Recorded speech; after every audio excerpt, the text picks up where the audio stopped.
Welcome to part 3. So for Monday, we're going to dance for a little while. And on Tuesday, we're going to play with some toys. On Wednesday, we're going to keep playing. And for Thursday, we'll play some more. And finally on Friday, we'll tutor because, frankly, it's fine. We got everything up to 10. So I'm thinking that my way of doing things might be a little bit not expected. But hey, we get everything up to 10. We're fine. We're good. Everything is perfect. Oh, when Sarah came down the stairs, she found Jessie holding a most curious item. It resembled a long wooden spoon, though somewhat thicker in the shaft with a solid round end instead of a bowl. It's a paddle? What are you doing with that? Jessie turned the object over in her hands. What's with all this new music? Oh, Sarah, isn't it interesting? It's from India. I know. I've heard there are societies for gentlemen and ladies, separate of course, where they all have wooden clubs like these and swing them to strengthen their arms. Or even throw them at each other. Isn't that quaint? Are you sure they throw them at each other? In India, the jugglers throw them up in the air and catch them again. Oh, I don't know. She looked at the wooden solid shape she held and up at Miss Minchin's painted ceiling. Perhaps I ought not to try that. Maybe outside. Where'd you get it from? Lavinia gave it to me. For a moment, she cradled the club in her arms as if it were a doll. She wouldn't tell me anything about it, though. She told me to take it if I was so interested, and she would say nothing more. Jessie let the length dangle down from her hand and swung it gently back and forth. It doesn't seem like such hard work. Her eyes glinted for a moment with strange emotion. Imagine the blow if you struck a man with this. What? Why? Oh, it was a foolish thought, nothing more. I was thinking of chariots and queens. We're not soldiers, and we have no need to fan ourselves. They are brave men for that job. Like my papa. Yes, you're lucky to have such a father. Sarah smiled, pleased to accept any compliments for her beloved papa, and thought no more of it. Okay. Oh, Jessie's event has expired. Oh well, Venus waiting for us to visit her again. Okay, Latte had event now. Yeah. I feel like we should save just to be. Okay. Latte had climbed up into the window nook, her little nose pressed against the glass, but what she was looking at, Sarah could not see. Latte, are you watching something? Sarah, Mama! The little girl ran stumbling to Sarah's embrace. Wasn't watching, I was thinking. What were you thinking about? Horses. Oh, yes. Sarah brushed Latte's curls with her hand in a comforting manner. Latte, is there a reason that horses frighten you so? Perhaps she was bitten by one once, but if that is not the reason, I don't want to suggest it to her. Horses have very large teeth, but almost never bite people. It's because they can turn into monsters. Like the one that killed my mama. A horse killed your mother? Lottie nodded, her eyes wide. Swear my papa shot it, like yours with the tiger. Was it a wild horse? Seems a somewhat morbid topic of conversation, but Sarah cannot help being curious. There are not many stories of monstrous horses in her repertoire. Well, as down as White Stampede, and a fairy horse might take off with a ride on its back, never to be seen again, but monsters. It was her horse. I don't want to talk about horses. No, I suppose you don't. Must have been a riding accident. A horse can't live with a broken leg. If the horse fell, that could be how Lottie's mother was injured and why her father had to shoot the horse. Lottie doesn't seem to understand, but understanding wouldn't make her any less afraid of riding. Well, I am sorry if I upset you. The look Lottie gave her was surprisingly mischievous. You made me really sad, Sarah, Mama. Will you tell me a story now to cheer me up? Is she not upset, then? Well, if I am to play the Mama. Have you finished all of your schoolwork? Oh! We'll look at some books together first. Then I will tell you a story afterwards. Perhaps you'd like to practice a bit of French. I'm too little to speak French. Oh, I see. She paused then, tapping her finger against her chin, saying nothing until Lottie could not bear it and burst out with, What are you thinking? Must be very quiet in French schools if none of the children can speak.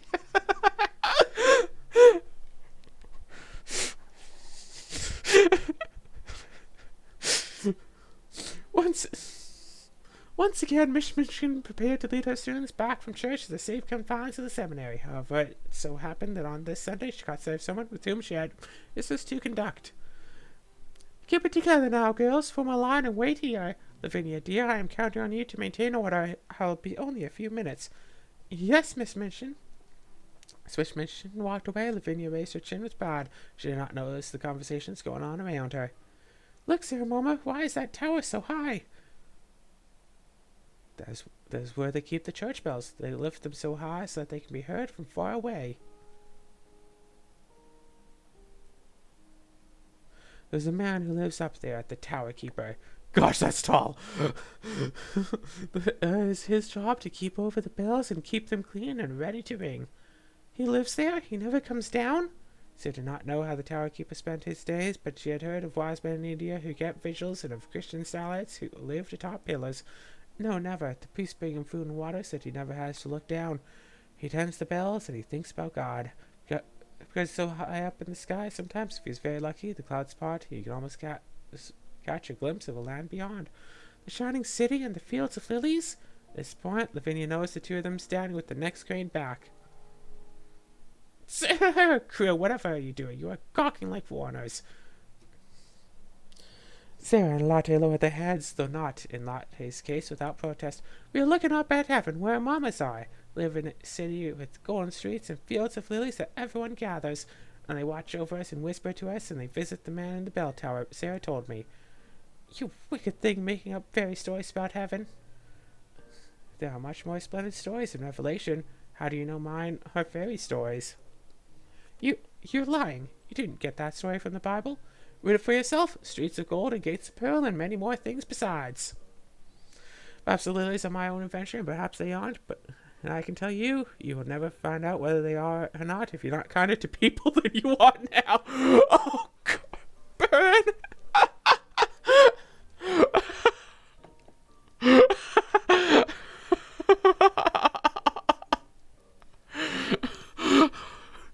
This game is just gold. What? Okay. Yeah, maybe so and maybe no, but you're not gonna find out if you keep acting this way. But Sarah, perhaps feeling a bit ashamed of her burst of unheavenly temper, turned her head and refused to respond. Okay. So, a little bit of knowledge and a fair bit of sympathy. Sympathy are the hearts, yes? Alright, both. Save game. Doing it this way, I just don't have to worry about, oh no, I got unlucky and it was like 5 bottom actions in a row and I couldn't get the stuff I needed. So we do it this way. We know it's bottom, middle, top, top. Middle. Bottom, middle, top, top, middle. So top, top to get all of our sympathy.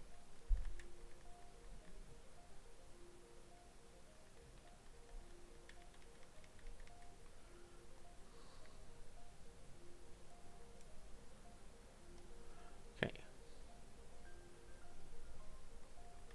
Bottom, middle. Okay, perfect. Top, top. And I guess extra action will be tutoring, because why not?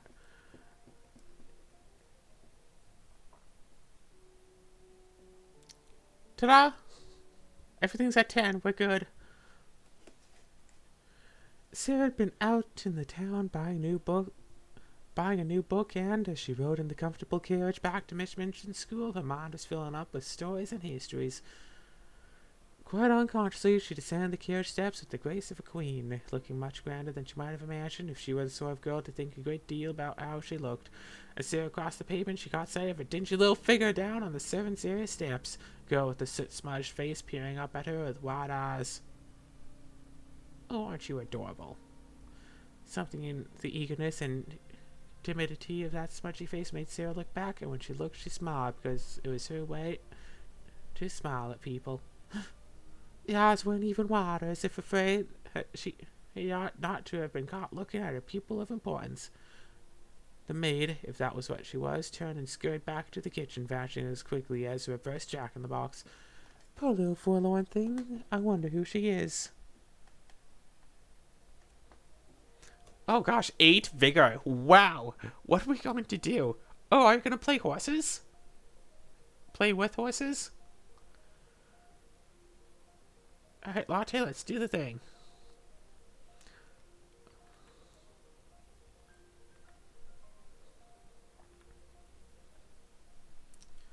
Hurry up, Sarah Mama. I want to show you the best gingerbread. It has sugar flowers on top. Don't want to add. Lotte was still too young to leave the seminary and explore London on her own, but Sarah's company was considered sufficient guidance and protection. It was a warm and pleasant day, and Sarah had seen no need for a carriage. Instead, the two of them were stretching their legs along the streets of London on their way to the shops. Fortunately, Lotte was in constant travelling companion. She did not care to walk hand in hand, but instead would leap from point to point, ducking through gaps between passerby where Sarah could not follow. Sarah was not an inactive child, but neither was she one who enjoyed a high-speed chase, particularly one peppered with human obstacles. It did not suit her dignity. Lotte, please walk slowly. Fine. She stopped in place, allowing Sarah to catch up. But as Sarah passed her, she remained still on the sidewalk. Lotte? I'm walking slowly. I'll be behind you. All right. Sarah proceeded on the intended route, making a few quick checks behind herself to make sure Lotte was actually following and not staying in that one spot forever. As long as I'm in front and walking at a normal pace, she can see me easily, so she won't get lost. So she thought, until at last, after crossing an intersection, she looked behind her. Lotte was nowhere to be seen. Lotte? She waited in place for a while, hoping that the small girl was simply lagging on her shorter legs, but minutes passed and there was no sign of her. Thus began a frantic search. First, Sarah rushed back along the streets to the last place she had seen her, in case Lotte decided to stop or had fallen and injured herself. Nothing. Then, when Lotte knew the way to the bakery and might have taken another route there as a surprise, Sarah rushed in that direction. It was now such that she demanded passage between people with only briefest of pardons, and she was quite out of breath when she arrived. But Lotte was not there, and the baker had not seen her. What will I do? I was supposed to protect her. I cannot return to Miss Minchin's without her. I won't. She's my daughter. I have to find her. However, she had no clear idea of where else to search. Sarah walked up and down the streets, clutching at the fabric of her skirt in distress. Those often smiled at Sarah. She walked, charming and well-dressed as she was. Seeing her red face, the same interest, souls would pause and ask her what the matter might be. Fortunately, no one remembered seeing a little girl of Lotte's description, at least not clear enough to indicate where she might be. No better option, Sarah returned again to the bakery. Still no Lotte. Then once more, retraced her steps back in the direction of Miss Minchin's select seminary. Last, she heard a sound that simultaneously made her heart leap and her ears cringe, the wailing of a distressed little girl. Lotte! Sarah, Mama! Lotte clutched desperately at Sarah's sleeve, bawling until it seemed that her entire face would melt away. It took some time to get a clear explanation out of her. She had been lagging behind for the fun of it, keeping Sarah inside of her head, but fell too far back now to hurry to keep up. Lotte had fallen to a distant head, which she thought was Sarah's, down a wrong turning. She finally caught up to that figure. She discovered it was a stranger and did not know what to do. She had stood in place waiting for someone to find her for some time, but when no one came, and at last she succumbed to tears of despair. I thought you went home and no one would ever find me again. So I tried to go home. It's a good thing that she did. If she hadn't gone back on her own, I might never have found her. If she did find her way here, she might have been able to retrace her steps all the way to Miss Minchin's seminary. I'm not sure I should say that I encouraged her to go off alone. Instead, Sarah rocked and cuddled her daughter and petted her tickles. This was not a tantrum for attention, such as Lotte had sometimes created. She needed the comfort. We found ourselves. Let's go and find some gingerbread, all right? Will you carry me? You are too big for that. I'm not too big. Then I am too small. I was just thinking that. It'd be nice if I could carry Lotte in my arms the way that I carry Emily, but it would not work for long. I can't hold you up the way to the bakery, but I can hold your hand. See, put your hand here and don't let go, and then you won't be lost. Yes, Sarah, Mama. No wonder we needed the vigor. The weather was warm and fine, and the skies of London unusually clear. As such, Miss Minchin had decided that the proper Sunday outing for her girls was a long walk through parks and gardens. Keep together. A lady's health is also an important accomplishment. Everyone is a little bit put off by all of this. I'm just wondering who that sixth person is. It can't be someone from class, right? Who's just like not been anywhere, who's been even more of a wallflower than Edelgard. While the temperature outside was not so great in itself, the ceaseless burn of sunlight upon little heads slowly made their Sunday dresses a difficult burden to bear. This is abominable! My complexion will be ruined! I may have to write to my father and complain." She adjusted the position of the parasol on her shoulder and sighed. "No proper young lady should be forced to trudge about on foot like this. Is that not why we have horses? Miss Minchin said that horses should have a day of rest on Sundays, and as if a horse would know or care what day it is. I deserve a carriage. It is the due of my rank." Lavinia was not the only girl complaining about the walk. "Sarah, Mama, I'm tired." "Everyone is tired. Sarah, Mama, won't you carry me?" "You have to walk for yourself. You're too big for me to carry for long. Besides, it would be undignified. Sarah may be many things, but she is not a horse. Perhaps you should ask Ermengarde." "Lavinia, what did I say? I was only pointing out that she seems to be handling this walk better than Lottie is." Sarah looked at her friend. True enough, though Ermengarde's cheeks were as flushed as anyone else's, she appeared to be walking steadily along without slowing or complaining. "Aren't you tired? And hot?" "Yes." "I always feel tired and hot when we walk back from church, so I'm used to it. This walk is much longer. It all seems the same to me. Ermengarde has great endurance. It is a virtue. Soldier must have great endurance and be able to carry on through much more difficult circumstances than this. Soldier might have to walk miles in the sun in uniform and carry a heavy pack besides to be ready to fight when he arrived. Our lives are so much easier, but we must be good soldiers as best as we can. If Ermengarde can bear it, then I can bear it.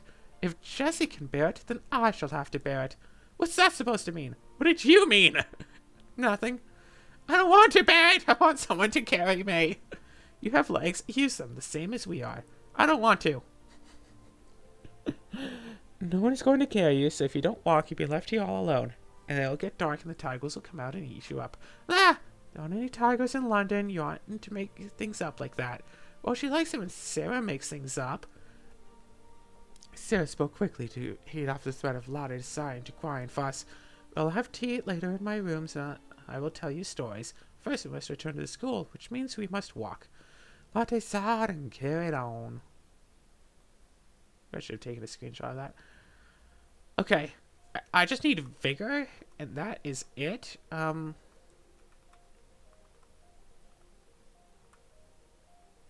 wonder if they're going to like make a new like stat. Knowledge, artistry, patience, sympathy, grace, belief, vigor, and something else.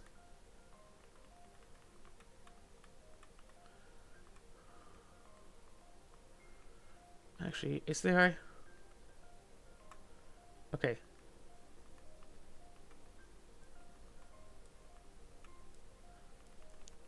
Should have a good chance of increasing vigor.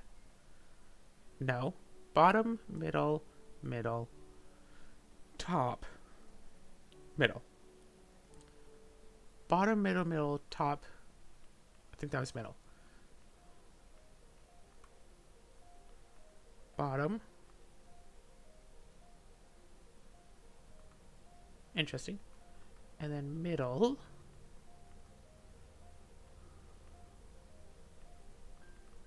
No.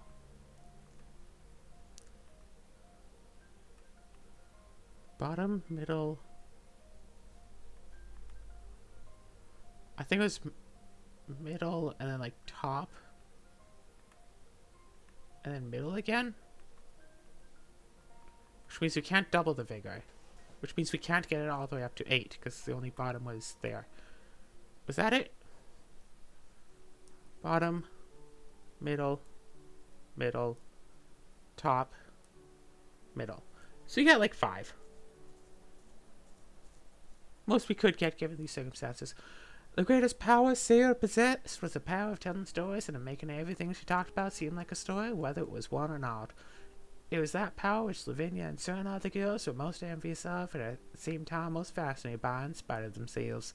And it was in service of that power that so many of Miss Minchin's students had gathered in Sarah's jewel box rooms, sitting themselves on chairs or cushions or rugs to listen.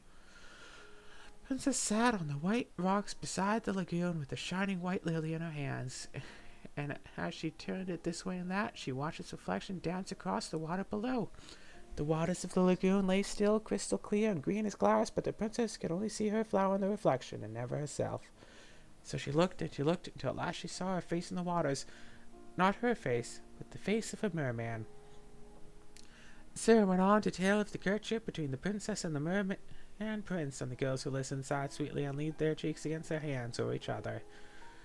As they listened, the door to the room swung silently open, and that same dirty figure Sarah had glimpsed before crept into the room, carrying a heavy coal box. Maid was cleaner than she had been on that other day, but seemed just as frightened, crouched by the fire, afraid even to look at the other children or appear to be listening. She put on pieces of coal cautiously with her fingers that she might make no disturbing noise, and she swept about the fire irons very softly.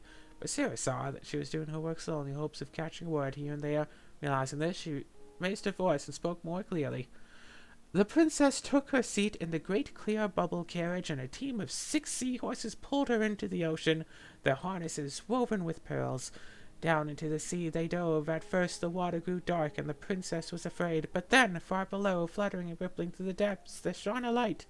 The small drudge before the great swept the earth once, and then swept it again, and finally forgot to play at sweeping at all. The brush hung idly from her fingers as Sarah described winding grottos beneath the sea, paved with silver sand and lit by glowing sea stars. It was the chorus of mermaids singing that proved her undoing. The ground brush slipped from her fingers to glide against the hearth and drew Lavinia's attention. What? The girl has been listening? The culprit snatched up her brush and scrambled to her feet. She grabbed the coal box and simply scuttled out of the room like a frightened insect fleeing for cover. I knew she was listening. Why wouldn't she? She isn't one of us, Sarah. It isn't proper to talk with servants. Where's the French lady? Is she in here as well? Is she hearing you say that kind of attitude? Unless they are upper service, like a Mariette, that's all. Oh, well. I wasn't talking with her. I was telling a story. I do not know whether your papa would like you to tell stories to servant girls, but I know my papa wouldn't like me to do it. My papa? I don't believe he would mind the least. He knows that stories belong to everybody. Nothing belongs to everybody. If it did, then I'll have to fight over it.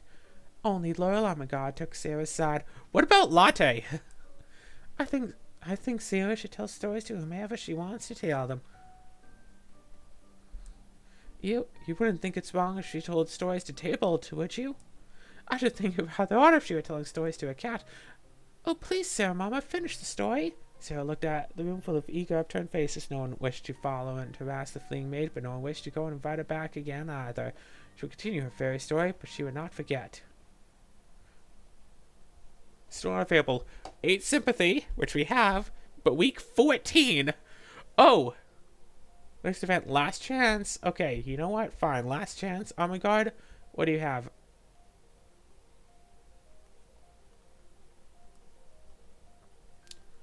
Oh my god is nice. Oh my god sat contentedly on the floor of Sarah's room, listening to her read from one of her storybooks. And then he offered to take her away to his father's court, where he would make her his bride. The maiden adored the prince, whose company had charmed her for so many hours, but she could not bear to leave her sisters without first telling them farewell. She bade the prince to leave and return again the next day to the place in the woods where they had met. Sarah did not read the words exactly as they were written, but put her own little touches upon the story to make it turn out the way that she preferred. It was not quite the same as telling her own stories, but oh my god, still seemed nervous at the idea of stories that are not coming from books at all. It was the first step. Once he had gone, she rushed back to her home to take up her work at the wheel, planning to spin twice as fast to cover for her absence. When she sat down at the wheel, she was dismayed to find that her magic gold thread had lost all its brightness. Her heart beat fast, and she wept bitterly, for she remembered her mother's warning, and knew not what misfortune might now befall her. She was so afraid that she would be punished for what she had done that she ran away without telling anyone what had happened, not even her beloved sisters. She ran through the woods looking for a prince, but he was on horseback and long since gone. While she ran, she did not watch where she was going, and so she tripped over a root and fell into a rushing river, disappearing into the swift current. Thus the misfortune was complete. She drowned. Not quite. So continued her story, how the man was transformed into a golden water lily who sang in the sorrow, and how she was at last restored to life by the love of her sisters. Ermengarde sighed in contentment. When I hear stories in your voice, I can almost see them happen. You're much more better than books. Doesn't Ermengarde just seem like a country girl? Wasn't thinking there would be one, but I was hoping. What about the prince? Doesn't he marry her in the end?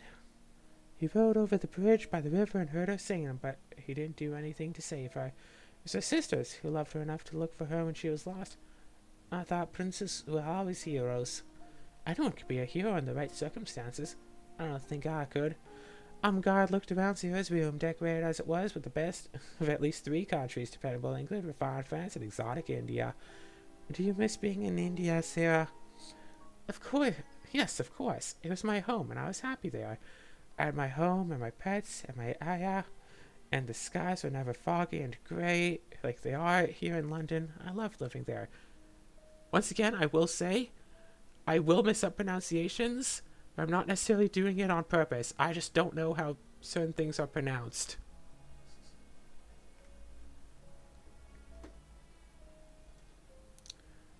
Wait a second.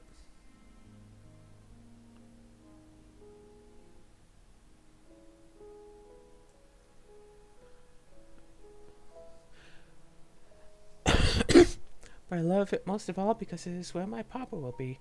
I'm a god, so I said. That black line at the bottom of the text box, is that like always there? It seems to have just popped up recently. Oh my god, saw Sarah's face suddenly change. A cloud seemed to pass over it and put out the light in her shining eyes. She drew her breath in so sharply that it made a funny, sad little sound. Then she shut her lips and held them tightly closed as if she was determined either to do or not to do something. Have you, a pain? There was a moment of silence in which Oh my god worried that she might have spoken out of turn, but at last Sarah answered, Yes, but it's not in my body. Her voice was low and somewhat unsteady. Do you love your father more than anything else in the whole world? Oh my god's mouth fell open a little. She knew that it would not be correct for a respectable child at a select seminary to say that she did not adore her father, could not even imagine being... Say she did not adore her father, could not imagine being even so much as fond of him. I scarcely ever see him. In fact, she did her very best to avoid being left alone in his company for more than a few minutes. It's not a proper feeling for a daughter, perhaps, and it was clearly not something that Sarah would understand. Oh my god was, indeed, greatly embarrassed. He was always in the library, reading things. There was a wealth of information in that statement, if Sarah had been inclined to decipher it, but she was too preoccupied with her own feelings. I love mine more than all the world 10 times over. That is what my pain is. He has gone away. She put her head quietly down on her little held-up knees and sat very still for a few minutes. Oh my god had an idea that if she had been like any other little girl, Sarah might have suddenly burst out sobbing and crying. But she did not. Her short black locks tumbled about her ears, and she sat still. Then she spoke without lifting her head. I promised him I would bear it, and I will. You have to bear things. Papa is a soldier, and think what soldiers bear. If there was a war, you would have to bear marching and thirstiness and perhaps deep wounds. You would never say a word, not one word. Oh my god could only gaze at Sarah, but she felt she was beginning to adore her. She was so wonderful and different from anyone else. Presently Sarah lifted her face and shook back her black locks with a curious little smile. If I go on talking and talking, I shall bear it better. But you don't forget, but you bear it better. I'll talk to you as much as you like, if it helps you. See, that's nice. Looking at the hearth in her room, Sarah's mind of the little servant she had seen before. Yes! In truth, she had looked for the girl earlier, but she had been unable to spot such a person anywhere in the school. Not for the disagreement with her listeners, Sarah might have thought she had imagined her. Sarah understood that it would cause disruption if she barged into the kitchens to ask questions. She only had one bridge to rely on. Mariette, who is that little girl who makes the fires? Mademoiselle Sarah. You might well ask, that poor little one. She has just recently been taken on as a scullery maid. The scullery is the least of it. She's sent to do every task that no one else wants. She blacks the boots and grates. She carries the coal scuttles up and downstairs. She scrubs the floors and the windows. I think she has not had enough to eat for years. She is older than her height would tell, and so timid. Try to speak to her, her little eyes look to pop right out of her head. What is her name? I hear that called often enough. Becky did this, Becky did that. Everyone below stairs orders her about. Becky. If life were a story, Becky might be the ill-used heroine, and perhaps a fairy godmother might come to her rescue. You have a kind heart, mademoiselle. Your papa would be proud. Now, stand up straight. Let me have a look at you. All right. Just as I thought, you are growing taller. I am. Sarah looked down at herself. Don't feel any different? How much have I changed since I've been here? You are at that age, after all. I will have to alter a few things. How tall will I grow before I see my papa again?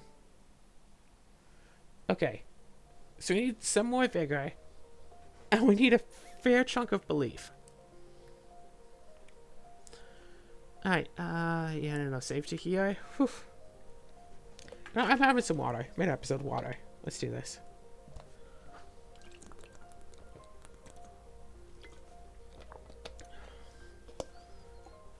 I mean, we know the game is not close to coming to an end because we still have to unlock the 6th character and then do a lot. And then, like, theoretically, we should be able to do, like, a full, like, storyline with this character. So,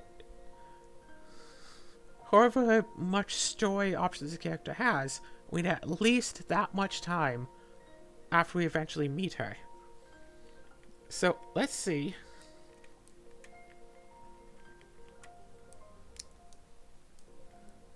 Middle, bottom, middle, bottom. Bottom. Middle, bottom, middle, bottom, bottom. Okay, okay. Belief are the crosses, so we need belief and we need vigor.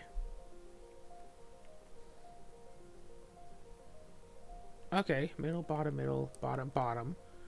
So that gives 3 and 3. So vigor is completely full with this. And the rain diary, so 1, 2, 3, 4, 5, 6, 7. Nope, not what I was trying to click on.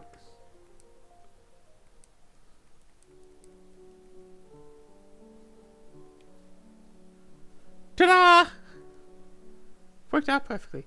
Sarah, Sarah, come and see. A number of students were drawn to the sound of Armagod's excitement. It was not often that a girl would call for such attention in a bedroom, particularly not quiet. Miss St. John. What is it? Look through the window there, that tree outside. Can you see it? From the door to the room, Lavinia smirked. I should hope that she can see the tree outside, or else she needs eyeglasses. Hush! What do you want me to see, oh my god? There's a nest in the branches there, and there are eggs in it. Soon there'll be baby birds. That's darling, isn't it? Babies? Where? Must everyone come into my room? Yeah, you ever get that when you invite like one person into your room and like 4 other people show up? If you don't wish to attract attention in the future, do not bellow. Where are the babies?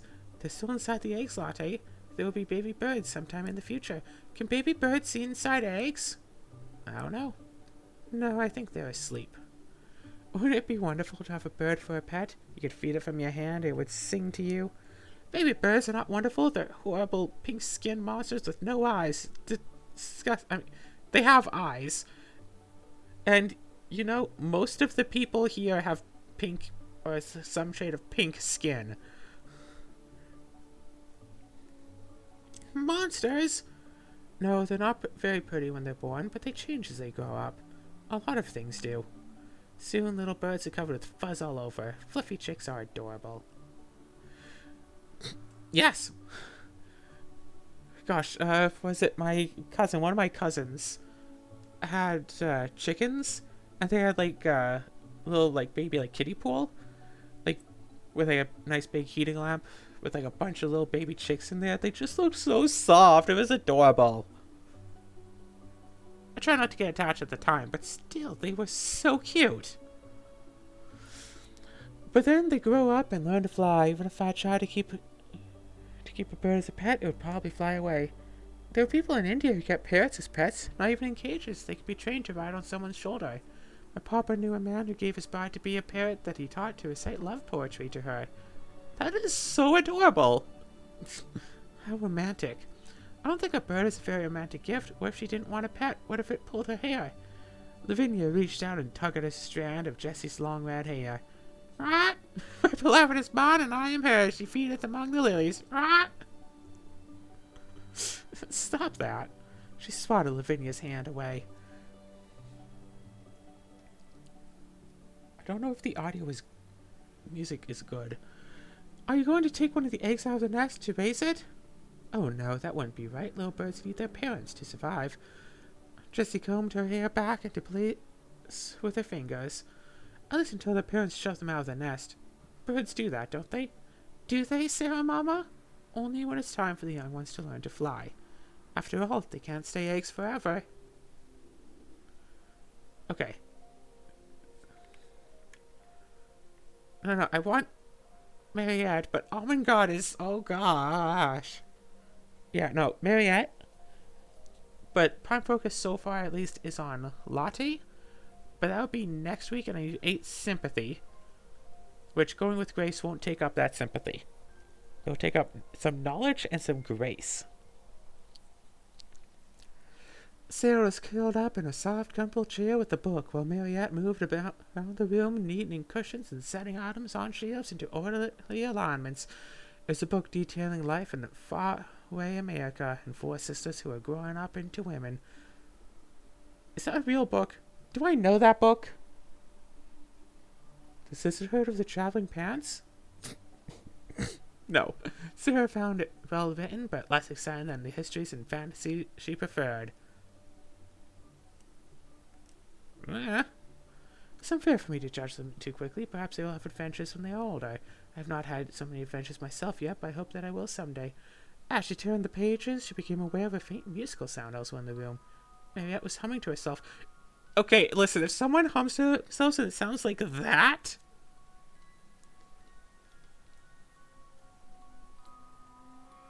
Someone's humming to themselves and it sounds like that? I'm not sure what to think of them. I wonder if she realizes she is doing that. Distracted from her reading, Sarah listened for a while, trying to follow the thread of the tune. Miss Minchin's like seminary to great, well-rounded young ladies, but Miss Minchin herself did not place so much emphasis on music, and singing masses visited only infrequently. On the streets of London, one might see performers of various sorts, fiddlers, organ grinders, sometimes even singers, although the city noise made it difficult for such to be heard. Those street musicians, however, were more commonly found in parts of London, through which a refined young lady passed through quickly and did not linger. Are you tempted by the possibility of a new source of music? Sarah asked. What are you humming? Ah! See, it would have made more sense if the music, died down instantly. Ah! Mademoiselle? No, you don't need to stop. It sounded pretty. I was hoping that you knew the song and could sing it to me. I am not certain that I can remember all the words, but I will try.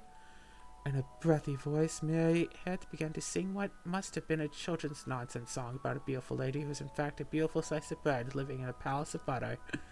The lyrics were, of course, all in French, and 1 or 2 words referred to things Sarah was unfamiliar with, like croquignoles, but she assumed they were another type of pastry.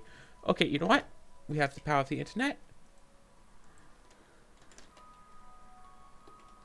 IGNOLES. They seem to be yes.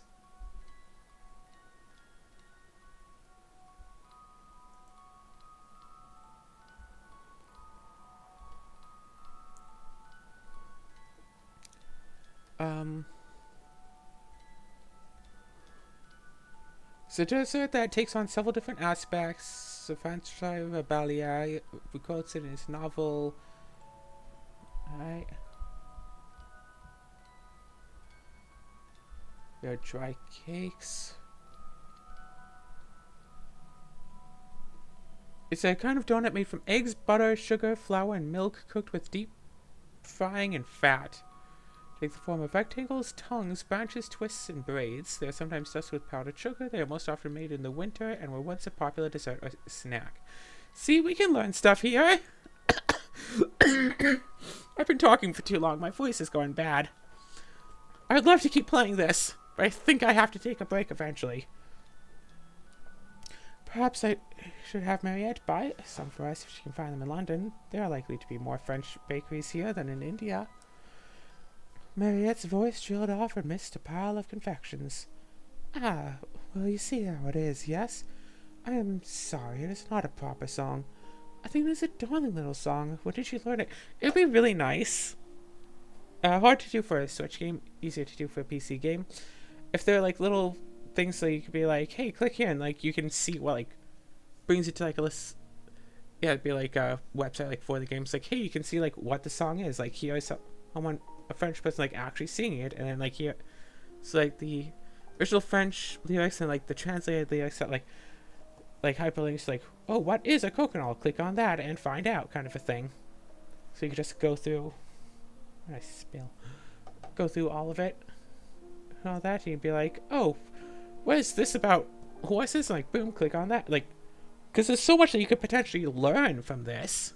If you're not, you know, from England or France or India. And, I think this is a darling little song. Where did you learn it? Oh, nowhere important. Probably your childhood. Must be a common song in France. I wonder if it is something that my mother knew when she was a little girl. You look sad, mademoiselle. Was my singing so terrible? No, not at all. It was very sweet of you to sing to me. I was thinking about my mother. I'm sorry. I did not mean to stir up painful memories. But I don't remember her. Not at all. That is what I was thinking about. This seemed a serious subject, and so Sarah rose from her chair and stood with her hands clasped behind her. She was giving her a recitation. I never knew my mother, so I cannot miss her. I do not know what having a mother is like. My father picked you for me because you are kind and French, and as she was. So I wondered for a moment if she meant for you to be a kind of mother to me, as I am Mama to Latte. I could pretend it was so if it pleased you, or if it pleased my papa, but it does not seem right somehow. You're not my mother, you are Mariette, and that is something all its own. Mariette covered her smile with her hand. You are filled with thoughts, my petite princesse. You do not need to worry. I do not wish to be your mother. Sarah nodded quite seriously. That is good. I would not wish to disappoint her. I'm sure she comes out from heaven sometimes to watch over me. It might make her sad if she thought she had been replaced, especially when I cannot see her or speak with her to explain. Would you like to see her? What? But how? Come here. Mariette drew Sarah close in front of her. Close your eyes, snap your neck. Blind, Sarah allowed herself to be guided by Mariette's hands. She's not afraid. She knew Mariette would take care of her. Seriously, I'm expecting this game to take a dark, like an immediate dark turn at some point, any point. I am on edge. Now, turn and look. Sarah opened her eyes to be faced with the full-length mirror that always stood in her room. There's your mother. Do you see? Your mother, your father, they made you. They are always inside you. Sarah stared at her reflection for a moment, then smiled. Mariette, I believe you are filled with thoughts, too. Then we are a pair.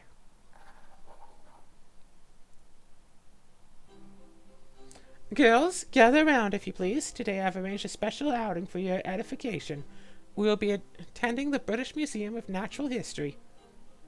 Natural? Does that mean plants? Ugh, I hope not. There's nothing edifying about plants.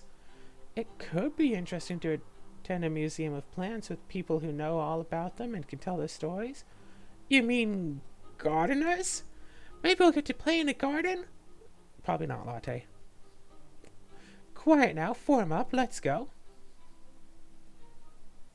Latte's face. Lavinia's face. I mean, Jesse is worried. I think God likes it. I think Lavinia is more happy that Latte is so afraid of the dinosaur. It's going to eat me! It can't eat you, Latte. It's not a real dinosaur. No, it's not dead. It's not real. It's a former dinosaur. From what I've heard, I'm not sure if this is true at all. From what I've heard, like the dinosaurs that you see like on display at most museums are like not ceramics, but like, you know, like what, some sort of like plastics or something. I'm not sure if that's true in the slightest. But that is what I had heard. That's like, yeah. It's dead. It's going to fall on me. I don't think it will fall. It's really rather interesting. Okay, how about this? You don't touch it, and it won't fall.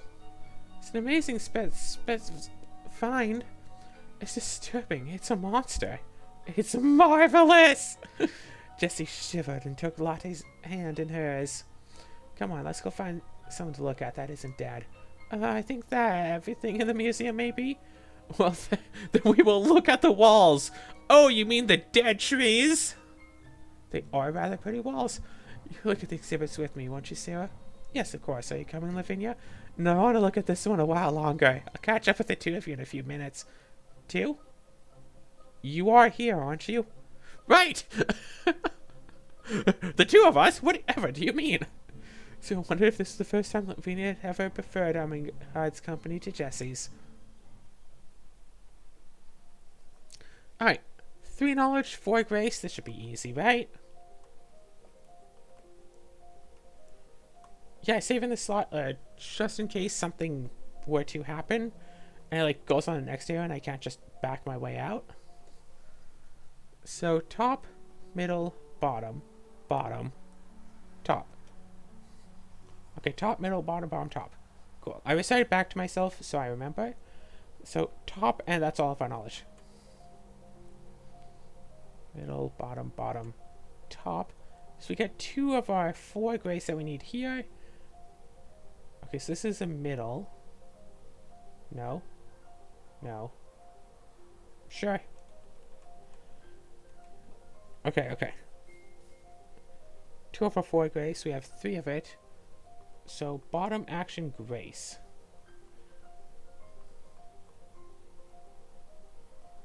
Okay, wait. 1, 2, 3, 4. So, but if we need knowledge, then. So bottom. Bottom. Okay, okay.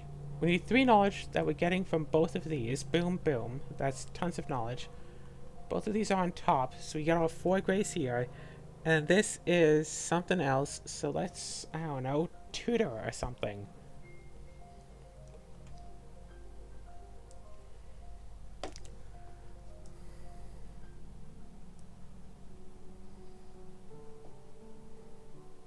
Ta-da! Everything is full.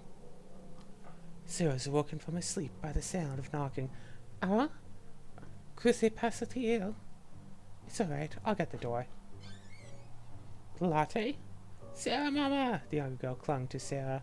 I had a bad dream and the monster was going to eat me, and then I woke up and it was dark and I thought I saw something. Bones, there were bones in my room, monster bones. Shh, it's alright. Mariette, where are my slippers? Made the fluffy white shoes for Sarah to slip her feet into. I'll walk you back to your room and show you that it's safe. They went into the hallway together, 2 little girls in the dark. You're not mad? I woke you up. Well, I want to sleep, but you want to sleep too. And you're too afraid you can't sleep. If I help you, then we both can. Lotte blinked her eyes a few times, but said nothing. There we are. See? No bones, just a tree's shadow. Right. She paused at the door. Sarah, Mama? I didn't really think there were bones in my room. I mean, I thought it, but I didn't really believe it was true. I knew that it wasn't. I just wanted to feel better. I'm sorry. Sarah nodded slowly. Sometimes when you pretend things, even if you know behind the doors of your mind they're not quite real, they still feel as if they were. Is it wrong to believe in what you pretend? Lotte smiled. I'll pretend that I'm going to have good dreams. It's a very nice thing to pretend. I believe I will too. With that, she returned to her bed. Okay. Oh, I guess like the that the Jessie route is just locked out of the rest of the game because we let her expire. Well, you know, we didn't let Jessie expire, but same enough thing. Lotte. Why isn't Lavinia's event expiring? We went to her like once at the beginning and that was it. So yeah, the Jessie route is locked out. She'll basically just stay as an acquaintance. But hey, Lotte. The knock at the door was quiet but clear. Sarah, Mama. She got her fingers in her hands, swaying on her toes. Sarah, Mama, can I sleep in your room sometimes if I'm scared or if I don't want to be alone? Oh dear. It's not that Sarah disliked Lotte or wished to avoid spending time with her. She was a naturally motherly little person, and Lotte's worshipful affection gave her a cozy feeling. However, as Lotte's Mama, Sarah felt she had the responsibility to instill not only good behaviors, but also some growing maturity into a young charge.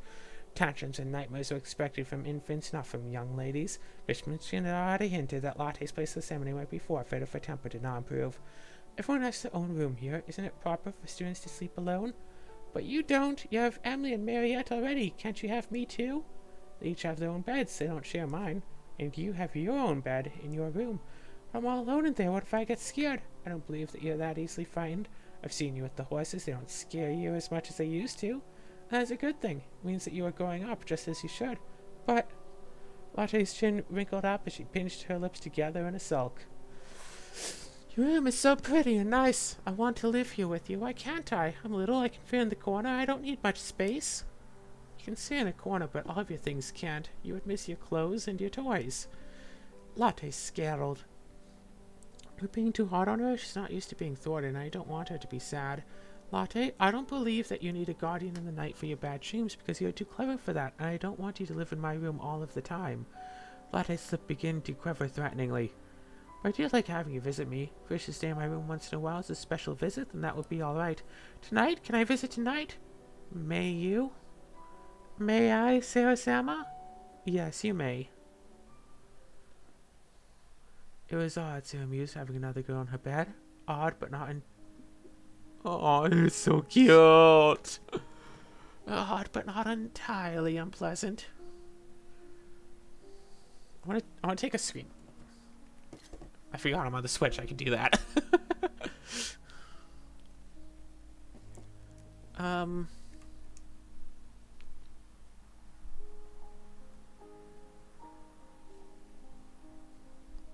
But entirely unpleasant. Whoop. Sorry. Okay, so it's both of those. At first, it seemed that Latte would never settle down to sleep. She wheeled in place, touched Sarah's legs with the cold feet, and wanted to talk about everything she'd eaten for dinner. A child such as Latte was filled from head to toe with restless energy, but head to toe was not such a great distance in one so young. Seriously, what is the button?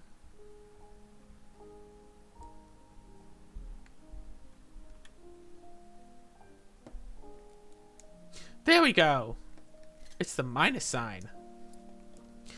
After an enormous yawn that seemed to expel all air from her body, Latte fell silent at last, and minutes later was lost in sleep. If there had been another little girl at home with my papa and me, his sister or a playmate, we might have snuggled in together like this. Latte's lips parted, emitting a sound too incoherent to be called a word. Her plump little fingers flexed and clutched, catching hold of the fabric of Sarah's sleeve and clinging there. Mama. Am I encouraging her in the wrong ways or the right ones? She is so small and so soft she fits neatly into her lap to be cuddled. It would be a waste if she grew up too quickly. She's already too big to carry around. She is not a doll, not like Emily. She can be very troublesome, but somehow she does belong to me. She kissed Latte's forehead too softly to wake her. Good night, Latte.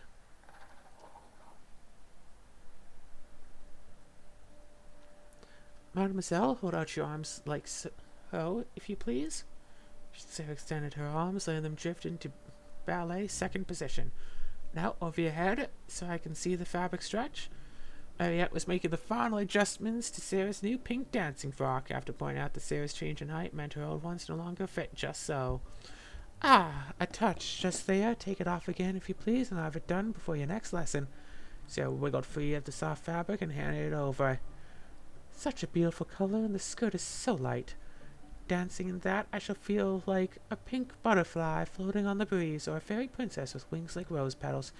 Roses, that's what it needs, a wreath of roses for your head. I'll find some buds at the florist.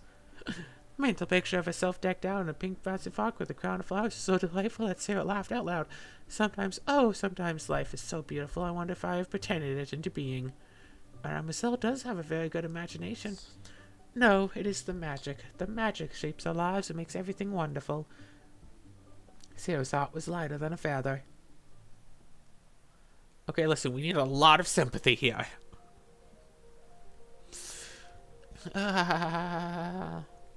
Okay.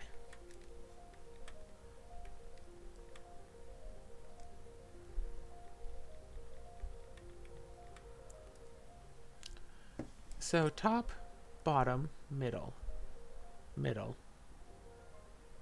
Top, bottom, middle.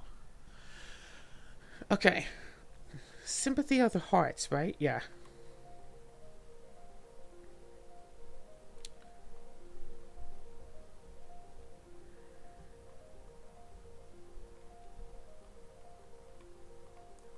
Two, 4, 6, 7, 8, 9. We got this.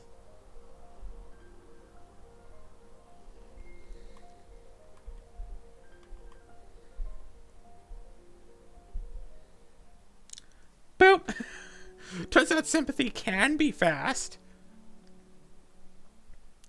Sarah's rooms at Miss Minchin's seminary were not like the rooms of ordinary pupils who were meant to be satisfied with simple necessities.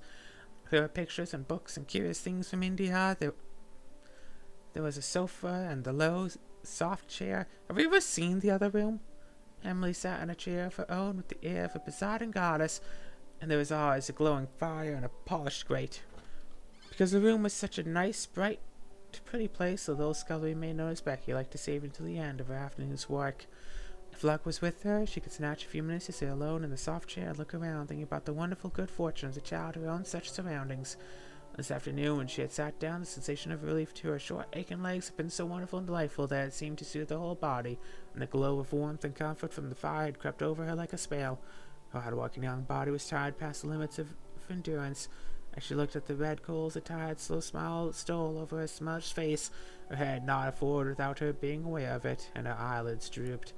Thus, it was when Sarah returned to her rooms, her mind full of song and dance, that she found an empty coal box on the floor, and a maid so deeply asleep that she might have been an enchanted princess. Oh, that poor thing! Becky looked nothing like any illustration of sleeping beauty.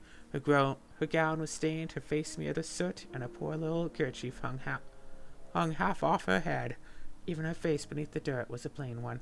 She looked only like an ugly, stunted, worn-out little scullery drudge. That's rude. But Sarah is not cross to find such a figure on her own favorite chair. Ill-used heroine of the story. Now at last I can talk to her when she wakes. Sarah crept closer to the chair, walking quietly on raised feet, and stood there looking at her.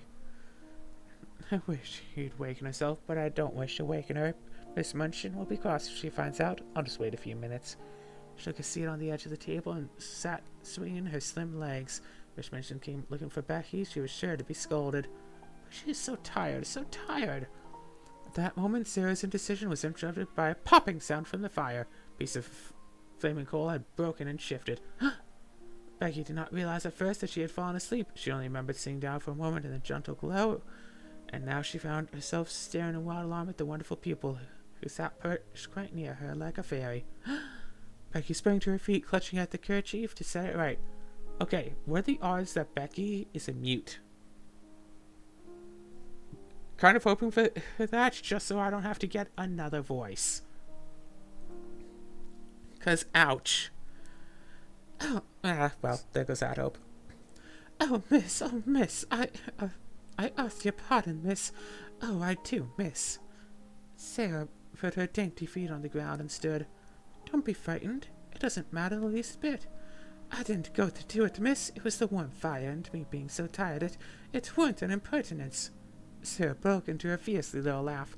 You are tired. You cannot help it. You're not really awake yet. Ain't you angry, miss? Ain't you gonna tell the missus? No, of course I'm not. I know I shouldn't have touched your things, miss. Sarah shook her head. Why, we are just the same. I'm only a little girl like you. It's not an accident that I'm not you, and you are not me. An accident, miss. Have you done your work? Dare you stay here a few minutes? Here, miss? Me? If your bedroom's finished, perhaps you might stay a tiny while. I thought perhaps you might like a piece of cake. Cake? Me? Yes, of course. Okay, never mind what I said earlier. I like this voice. The next 10 minutes seemed to Becky like a sort of fever dream. The show people opened a cupboard and produced a thick slice of cake all for her, and actually seemed enthusiastic about watching Becky eat it. Between bites, Sarah managed to get answers to a few questions. A few weeks ago, you were watching me through the area railing, weren't you? Yes, miss, Onset, I saw the princess. I was standing in the street with the crowd outside Covent Garden, watching the swells go into the opera. There was one everyone stared at most. They said to each other, "That's the princess." She was a grown-up young lady, but she was pink and lace all over, and flowers and all as pretty as anything. That's what she looked like, miss, that day. You looked like her. I've often thought I should like to be a princess. I wonder what it feels like. I believe I'll begin pretending I am one. Ain't you already? From elsewhere in the school, there was the sound of a door slamming. Oh, miss, I've got to go. Come back someday when you have more time and I can finish that story you were listening to. I'm already putting new bits to it in my head. Oh, miss, if you do that, I won't mind how heavy the coal boxes was, or what cook has done to me. might have that to think of. She bowed an awkward little curtsy, grabbing for her kerchief when it slipped again, then hurried from the room.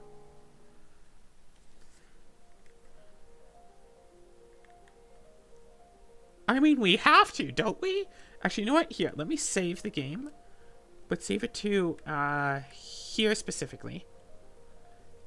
So if I want to go through the game again and go for someone else, I can. Because Latte has been great, but Becky is adorable, but also this episode is over.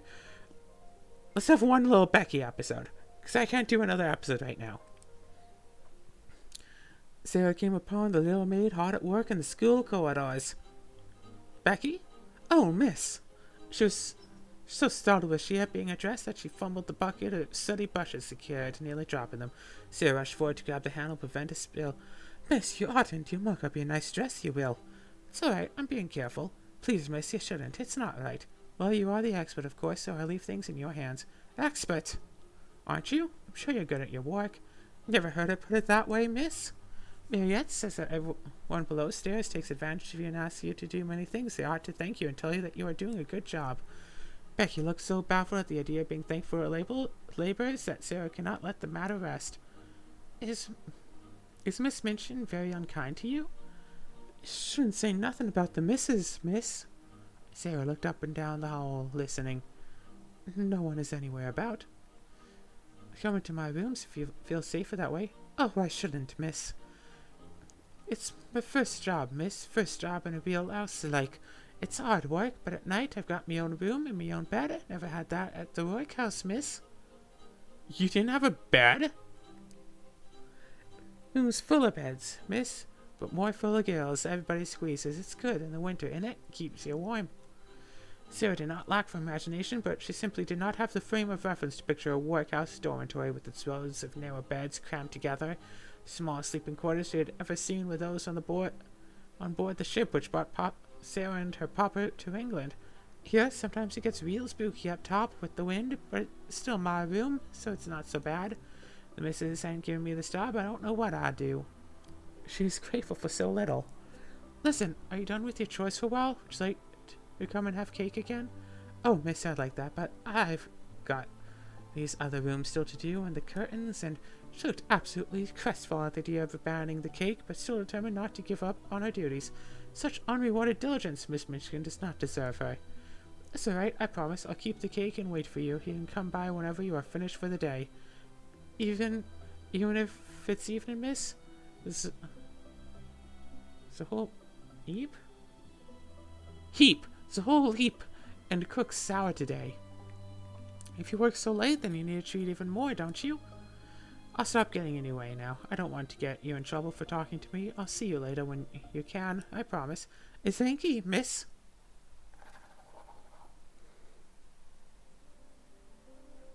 Sarah's sitting all curled up in a lovely chair by the fire, that same chair in which she had found Becky asleep not so long ago. Aye. Her stocking feet were folded up beneath her, elbows on the chair arm, and her chin in her hands. For our princess, a real princess, I go among the populace in a grand coach and scatter larges. Everyone who is tired and poor and hungry can make their lives better. That's what a princess ought to do. Even if I'm only a pretend princess, I can still invent little things to do for people. She thought back to Becky's amazed delight at being warmed and fed. It took so little to make a difference for her. She was just as happy as if it had been a largesse. Largess? What is this?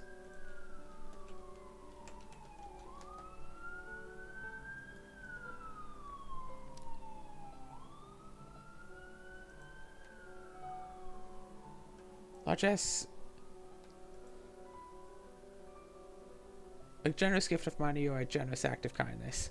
Usually spelled with an E at the end. From now on, I'll pretend that to do things people like is scattering largesse. Then I can truly be a princess. The thought swelled up inside her, making her head feel quite light. Before she knew it, Sarah was sitting up straight in her chair, her arms at her sides and her feet hanging down, just like a little princess on her throne. Okay. With this, we'll end this episode. I'm going to rest my voice because 3 hours is plenty of time of talking. this game has been fun. Just a couple of thoughts right now before I end this little session. This game has been a lot of fun, and I do look forward to continuing it. And I probably would not have played it if it weren't for me making these videos. And hey, even if I did play it without making these videos, I wouldn't have done the voices and stuff. I'm liking Becky's voice, and you saw how long I had to think of it. Elagos, and just doing the little accent as I do has been fun. Accents are fun to do. I just don't know many off the top of my head. So, who knows what we'll find in the future. But for now, I'm ending this episode, and I'm looking forward to the next one.